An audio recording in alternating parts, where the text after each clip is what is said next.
নমস্কার বন্ধু, আমি বাসন্তী বাসন্তী ফুড কিচেন থেকে সবাইকে স্বাগত জানাই। আমি আজকে রাঁধতে চলেছি আলু দিয়ে রুই মাছের তরকারি। সহজ ও সরলভাবে দেখিয়ে দেবো কিভাবে রাঁধতে হয় মশলা ছাড়া। মাছের তরকারি করার জন্য আমি এবার আলুটাকে কেটে নেব। এইভাবে আমি আলুগুলোর খোসা ছাড়িয়ে নেব।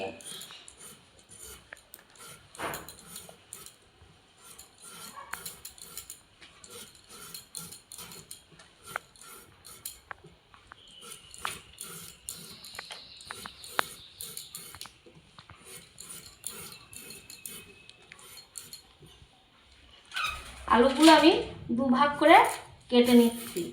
নিয়ে এই লম্বা লম্বা করে আমি আলুগুলো কেটে নেব।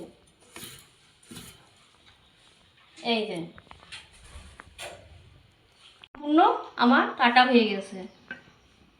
আলুর তরকারির জন্য আমি নিয়ে নেব দুটো পেঁয়াজ এবং কিছু কাঁচা ঝাল। এবার আমি পেঁয়াজটা কেটে নেব।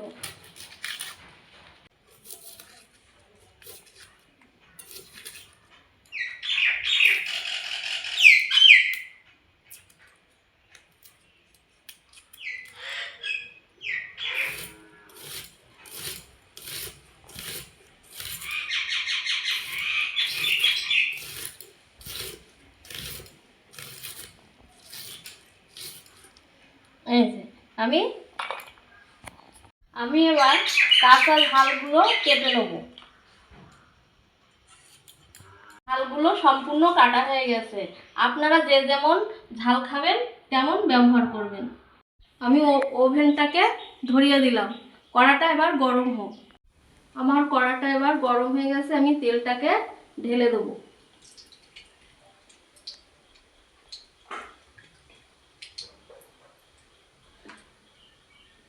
তেলটা এবার গরম হয়ে গেলে আমি মাছগুলো ভেজে নেব। আমার তেলটা এবার গরম হয়ে গেছে। এবার আমি মাছগুলো লাল লাল করে ভেজে নেব।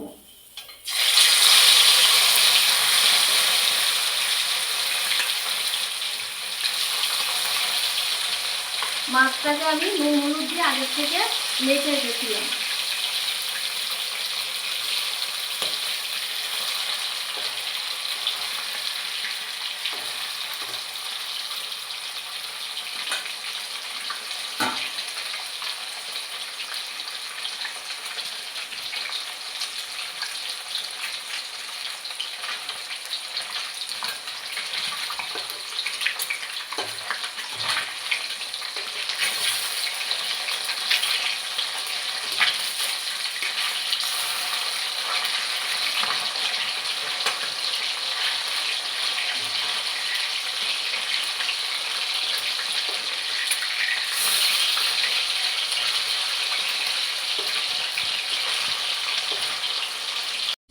আমার মাছ ভাজাগুলো লাল লাল করে ভাজা হয়ে গিয়েছে।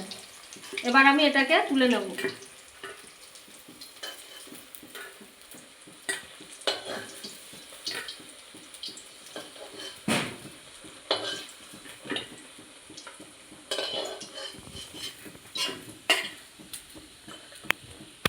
এবার আমি কড়াইতে তেল ঢেলে নিলাম একটু।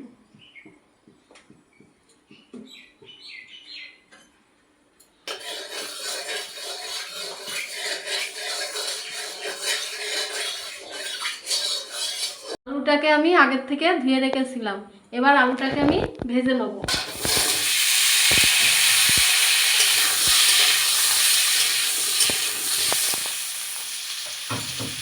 হাফ চামচ লবণ দিলাম, হাফ চামচ হলুদ দিলাম। দিয়ে এটাকে আমি ভালো করে ভেজে নেব।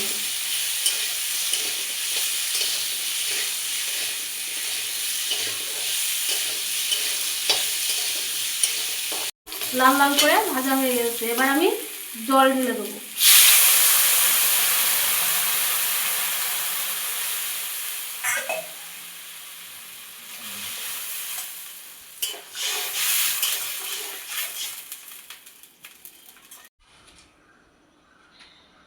এবার আমি 1 চামচ লবণ দিলাম, হলুদ দিলাম। দিয়ে এটাকে আমি এবার ঢেকে দেবো একটু। এটাকে ঢাকা দিয়ে দিলাম 10 মিনিটের জন্য। এবার আমি দেখব ঢাকাটা খুলে যে আলুটা সেদ্ধ হয়ে গেছে।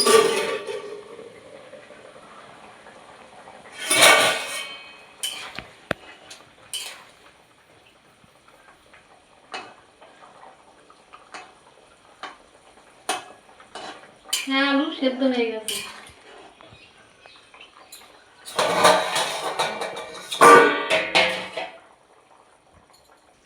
এবার আমি নামিয়ে নেব।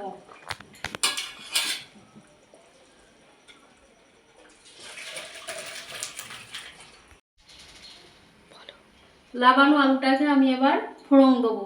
তার জন্য কড়াইতে দিয়ে দিচ্ছি তেল।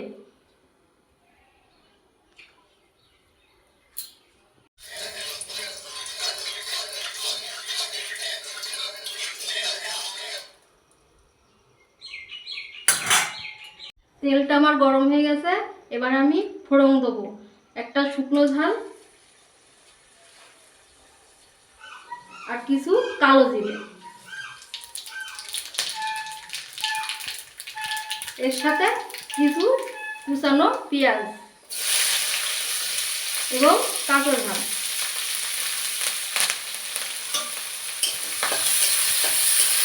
এটাকে নাড়াচাড়া করে লাল লাল করে ভেজে নেব।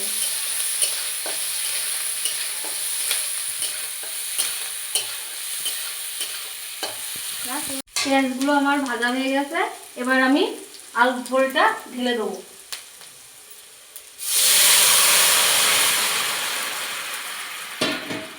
ফুটে গেলে মাছগুলো দিয়ে দেবো।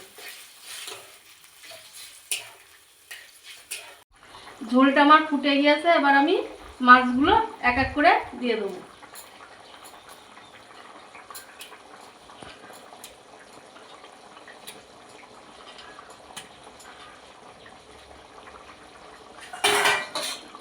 দিয়ে এটাকে একটু নাড়াচাড়া করব করে এটাকে আমি আরেকবার একটু ঢেকে দেবো। এবার ঢাকাটাকে আমি তুলে দেবো।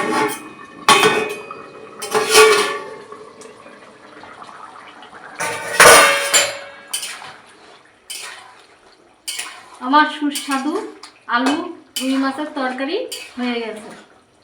এবার এটাকে আমি নামিয়ে নেব।